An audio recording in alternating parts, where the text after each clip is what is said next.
কানাডাতে কিন্তু অনেক জিনিসই ফ্রোজেন করা পাওয়া যায়। তো ফ্রোজেন করার ক্ষেত্রে সেই ক্যান বা কোনো ফ্রুটস বা ইত্যাদি ইত্যাদি, টমেটো, ভেজিটেবলস, বিন, এগুলো এক ক্যানের ভিতরে থাকে। একটা মানে লোহার টাইপের একটা ক্যানের মধ্যে থাকে, স্টিলের, যেটা যেটা শক্ত করে লাগানো থাকে যাতে নষ্ট না হয়। সেটা খোলার জন্য এই যে এটা খুবই প্রয়োজন, কাটারটা খুবই প্রয়োজন। এই কাটারটা খুবই ভালো।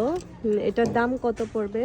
$400, যা বাংলাদেশের $400 বলছে, $4, সরি, $4। এই যে $4.25। এটা ট্যাক্স হয়তো বা $5 আসবে, 450 টাকার মতো আসবে বাংলাদেশের। সাথে এখানে কিন্তু আরো অনেক ধরনের আছে, ইউনিক ইউনিক, এগুলো লাগে প্রতিনিয়ত। দেখি একটা সিজারের দাম কত পড়বে।